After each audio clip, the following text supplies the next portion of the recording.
আমি কয়েকটা বক্তব্য শোনাবো। আমি বক্তব্যগুলো শোনানোর আগে আমি আবার আসছি ওয়াসিম ভাই, আপনারাই কি বলেছেন?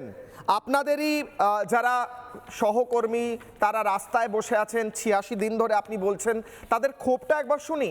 কেন মমতা বন্দ্যোপাধ্যায় আসল ইস্যু থেকে চোখ ঘোরাতে চাইছেন সেটা শুনি। সুদীপ্ত বাবু, তন্ময় বাবু, প্রত্যেকের কাছে আমি এর উত্তর নিতে আসবো, শুনুন। আজও পর্যন্ত করে 2021 সালের ঘোষণা অনুযায়ী আমরা এই মাদ্রাসা বোর্ডকে তালা মারবো। আমরা চিন্তা ভাবনা করেছি আমাদের যতক্ষণ না এডেড চাই, আমরা তাই বলতে চাই 13 বছর ধরে আজও পর্যন্ত বঞ্চিত আমরা আছি। এই মাদ্রাসা থেকে ঘুঘুর বাসা আমরা ভাঙতে চাই।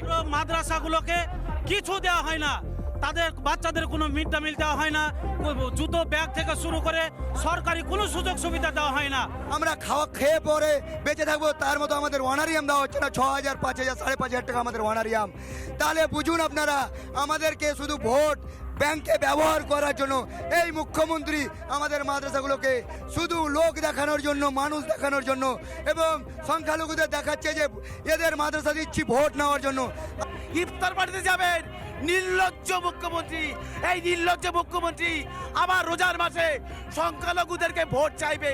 সবাই বাংলা মানুষ শুনে রাখুন, এই দেখুন রোজার মাসে সমস্ত শিক্ষকদেরকে পুলিশ দিয়ে পেটানো হচ্ছে। রমজান মাসে পাকা রাস্তা বসিয়ে রেখা হয়েছে। আর ঠুটো জগন্নাথ এরা 5 বছর কিছু করতে পারবে না। এদের ভাত দেওয়ার মুরদ নেই, কিল মারার গোসাই। সমস্তটা শুনলেন। সুদীপ্ত বাবু, আপনার কাউন্টার উত্তর। না, প্রথম কথা একটু কনফিউজিং লাগছে। এক টাইপে বিজেপি বলছে যে মমতা বন্দ্যোপাধ্যায় মাইনরিটিকে তোষণ করে, মাদ্রাসা ফুলে ফেপে উঠছে, আবার একটা এখন বলছে যে না মাদ্রাসা আনএডেড আছে। এটা একটা কনফিউজিং সিচুয়েশন। শুধু একটাই জিনিস আইনের দিক দিয়ে বলতে চাই যে দেখুন, right two live with dignity.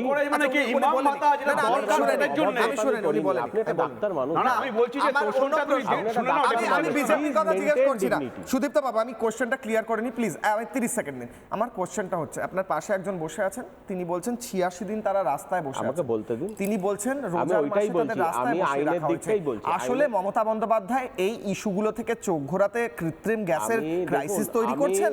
বলুন। আমি প্রথম মানবিকতার স্বার্থে বলবো, আর্টিকেল 21 পরিষ্কার বলেছে যে right two live with dignity. এইটা প্রত্যেকটা মানুষকে দিতে হবে। মিনিমাম ওয়েজেস আছে, সেটা যাতে মেনটেন হয়, যাতে সে একটা সুস্থ জীবন যাপন করতে পারে। যদি না হয়, সে আর্টিকেল 21-এর আন্ডারে সে রিট ফাইল করতে পারে হাইকোর্টে। এবং আশা করি যেখানে সরকার ফেল হয় সেখানে জুডিশিয়ারি কাজ করে, এটা হচ্ছে নিয়ম। এবং তা সত্ত্বেও এখানে আরেকটা দিকও দেখতে হবে যে ফেডারেল স্ট্রাকচার অনুযায়ী সেন্ট্রাল গভর্নমেন্ট আর স্টেট গভর্নমেন্ট সমন্বয় বজায় করে যাতে টাকাগুলো, যেগুলো স্টেট গভর্নমেন্টেরও দাবি আছে যে নাকি 2 লক্ষ কোটি টাকা ডিউ পড়ে আছে, সেগুলো টাইমে পাঠানো। আমি খুব অদ্ভুত লাগছে, সুদীপ্ত বাবু বলছেন সরকার দেবে না, কোর্টে গিয়ে চান। আরে সরকারকে ভোট দিয়ে এনেছি না কোর্টকে ভোট দিয়ে এনেছি? যেখানে আদালতকে ভোট দিয়েছি না সরকারকে ভোট দিয়েছি আমরা? কোথায় দিয়ে? আমি উত্তরটা আমি ওয়াসিমা থেকে নেব। ওয়াসিমা, আপনি উত্তর দিন। আমি দিচ্ছি উত্তর। আমি আসি ওয়াসিম উত্তর দেব। ওয়াসিম ভার্সেস সুদীপ্ত বাবু। স্যার, কোর্ট থেকে যখন বলেন, কোর্ট থেকে ডেট দিতে বলেছে, আপনারা দিয়েছেন কি? আরেকটা কথা বলি, বামফ্রন্টের আমলে আপনি সংখ্যালঘুদের মাননীয় মুখ্যমন্ত্রী বলছেন সংখ্যালঘুদের 100% কাজ হয়ে গেছে। তাহলে বামফ্রন্ট সরকারের আমলে 614টা মাদ্রাসা ছিল, এখনো 614টা মাদ্রাসা আছে।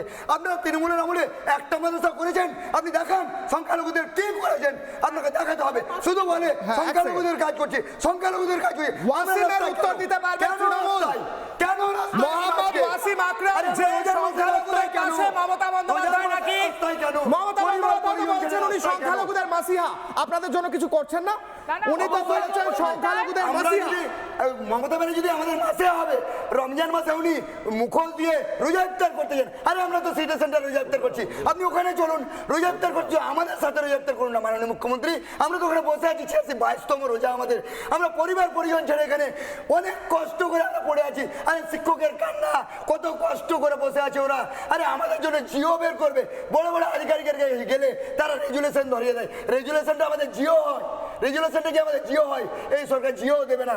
বড় বড় নবান্নে মিটিংয়ে গেলেও আমাদের যে শিক্ষকেরা যায়, আমাদের নেতৃত্ববৃন্দগুলো যায়, তাদেরকে রেজুলেশন ধরিয়ে দেয় বা তাদের মুখিক কথাতে আসি আন্দোলনকে উঠিয়ে দিতে হয়। বাবু আপনাকে সুদীপ্তা বাবু 20 সেকেন্ড সময় দিচ্ছি, উত্তর দিন।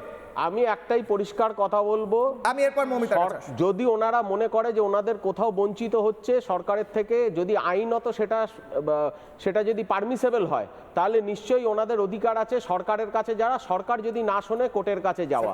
এর বাইরে তো আমি আর কিছু বলতে পারবো না যে উনি আইনটাকে নিজের হাতে নেবে, এই প্রস্তাব তো দিতে পারবো না।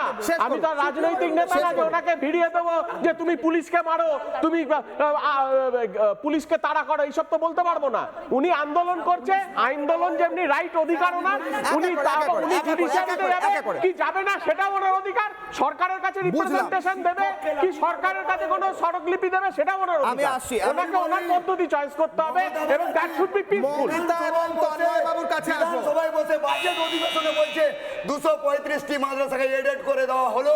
বিভিন্ন আমার প্রশ্ন হচ্ছে, একদিকে মাদ্রাসা শিক্ষকরা রাস্তায় বসে আছে, একদিকে দেশের বিভিন্ন সমস্যা, এই রাজ্যের বিভিন্ন সমস্যা, যেমন এখানে দুর্নীতি, যেমন এখানে বোমাগুলির সমস্যা, আইন শৃঙ্খলার সমস্যা, কিন্তু এখন একমাত্র আলোচ্য বিষয় তৃণমূল কংগ্রেসের কাছে গ্যাসের সংকট, যেটা আসলে নেই।